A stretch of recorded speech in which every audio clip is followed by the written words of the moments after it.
আজকের গল্প সৈকত মুখোপাধ্যায়ের কাহিনী অবলম্বনে স্বপ্ন সন্তান। গল্প পাঠে এবং সমগ্র পরিচালনায় আমি শুভাশিস। ভিক্ষুকের মুখ আর কি মনে রাখে? লোকে তাদের ভিক্ষে দেয়, চলে যায়, মুখের দিকে তাকিয়েও দেখে না, কিংবা দেখলেও মুহূর্তের মধ্যে ভুলে যায়। কিন্তু ওই মা ছেলের জুটির ব্যাপারটাই আলাদা। অনেক দিন ধরে দেখতে দেখতে ওদের মুখ দুটো সুকান্ত চিনে ফেলেছে। আসলে ওরা দুজনে যে যে জায়গাগুলো ভিক্ষে করতে দাঁড়ায়, সেইগুলোই আবার সুকান্তের টাইম পাস করার জায়গা। এটা কাকতালীয় ব্যাপার নয়। তারই মতো ভিক্ষুকরা এমন জায়গা খোঁজে যেখানে দিনের বেলায় অনেকটা ছায়া থাকবে। হঠাৎ বৃষ্টি নামলে একটা মাথা গোজার মতো জায়গা থাকবে। সর্বোপরি পাশ দিয়ে ক্রমাগত চলে যাবে ব্যস্ত মানুষের স্রোত। অভিজ্ঞতা থেকে সুকান্ত শিখেছে যে পুরোপুরি নির্জন জায়গাতে হুজ্জুতি বেশি। সেখানে পুলিশ এসে প্রশ্ন করে, এখানে কি করছেন? পাতাখরেরা নেশা করে এসে হুড়ো দিয়ে সরিয়ে দেয়। এমনকি সন্ধ্যের পর লাইনের মেয়ে ছেলেরা অবধি এসে সেসব জায়গায় দখল নিয়ে নেয়। তার চেয়ে মানুষের ভিড়ই ভালো। যেমন বিধাননগর স্টেশনের ফুটব্রিজ, সুভাষ সরোবর লাগোয়া সিনেমা হলের সিঁড়ি, এইরকম কয়েকটা জায়গায় গিয়ে সুকান্ত সারা দুপুর গালে হাত দিয়ে বসে থাকে। বসে বসে মানুষ দেখে, ওদের দুজনকেও দেখে। নায়ের বয়স হবে 35 থেকে 40-এর মধ্যে। রোগা শ্যামলা, পরনে একটা নরুন পার মোটা কাপড়ের শাড়ি, তেলহীন চুল, খালি পা। ছেলেটার বয়স 15-16, সেও রোগা, তবে গায়ের রংটা মহিলার চেয়ে একটু উজ্জ্বল। তার রুক্ষ চুল, খালি পা, পরনে গুরুদশার কাছা, পিছনে পশমের আসন সমেত।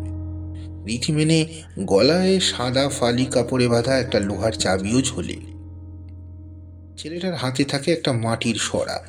দুজনে মিলে কাতর গলায় ভিক্ষা করতে চায়। বলে, পিতৃদায় থেকে উদ্ধার করুন দাদা, উদ্ধার করুন দিদিরা, মানুষের শ্রাদ্ধের খরচটুকু আমাদের হাতে দিয়ে যান। এসব শ্রাদ্ধ টাদ্ধ সব ঢপ। সুকান্তই কিছু না হোক 2 বছর ধরে ওদের এইভাবে বিভিন্ন জায়গায় ঘুরতে দেখেছে। এই 2 বছরে মেয়েটির গায়ে একটু গতি লাগলো, ছেলেটার নাকের ডগায় গোফের রেখা একটু স্পষ্ট হলো। শুধু ওদের গুরুদশা আর কাটলো না। ভাগ্যিস লোকে ভিখিরির মুখ মনে রাখে না, না হলে এতদিনে পাবলিকের কাছে খিস্তি খেয়ে যেত চিটিং বাস দুটো। ওরাও সুকান্তকে চিনে গেছে। দেখা হলে হাসি, খুব করুণ হাসি। আসলে ওদের মুখ দুটোই খুব করুণ। ভাষা ভাষা চোখের দিশেহারা দৃষ্টি, শিথিল ঠোঁট, উঁচু কণ্ঠার হার, সব মিলিয়ে এই ভূমিকায় অভিনয়ের জন্য দুজনেই একেবারে আদর্শ। সুকান্ত খেয়াল করে দেখেছে, লুকিয়ে এগরোল খাওয়ার সময় ওদের মুখে সেই সর্বশান্ত ভাবটা লেগে থাকে। এই সময়ে একদিন সুকান্ত যখন ওদের বসার জায়গায় পাশ দিয়ে বাড়ি ফিরছে, তখন ছেলেটা হঠাৎ দেখে বলল, এইখানে বসো না। ও হয়তো ভেবেছিল সুকান্তর বসার জায়গা পায়নি। বসেনি সুকান্ত, তবে ওর দিকে একটু ঝুঁকে দাঁড়িয়ে জিজ্ঞাসা করছিল, একা যে, মা কোথায়? অনির্দিষ্টভাবে একদিকে আঙুল তুলে দেখিয়েছিল ছেলেটা। তারপর বলেছিল, ও আমার মা নয়, পার্টনার, একসঙ্গে কাজ করি, আমার মা মরে গেছে। সুকান্ত একটা ধাক্কা খেল, তবে তারপরে প্রশ্ন করল, বাবা বেঁচে আছে? কি জানি। ঠোঁট উল্টালো ছেলেটা, দেখিনি।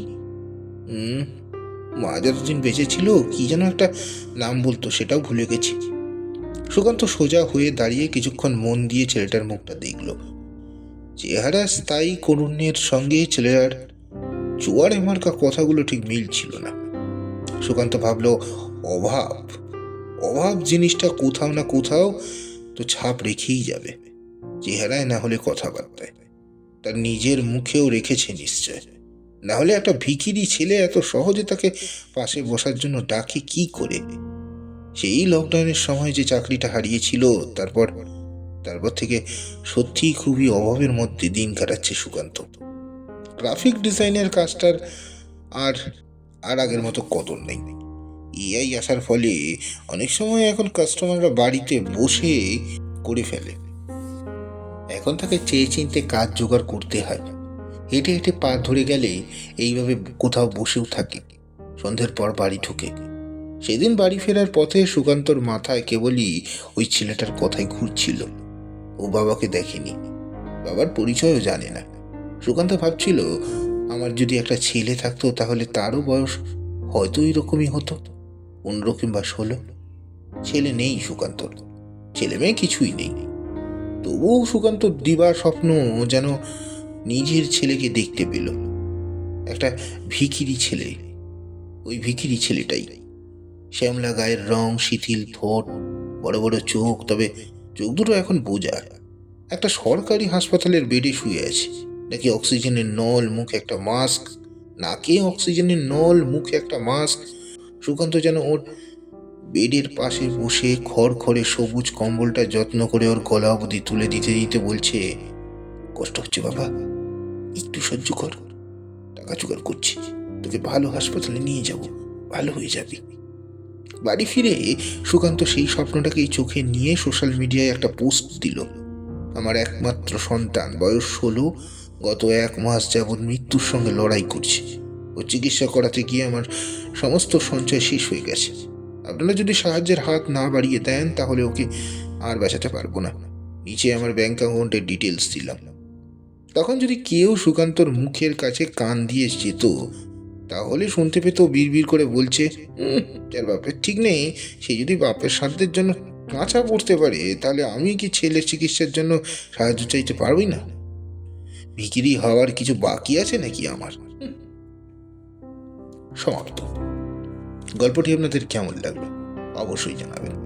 গল্পটি ভালো লাগলে লাইক, কমেন্ট, শেয়ার ও সাবস্ক্রাইব করে আমার পাশে থাকতে ভুলবেন না, আমাদের পাশে থাকতে ভুলবেন না। নমস্কার।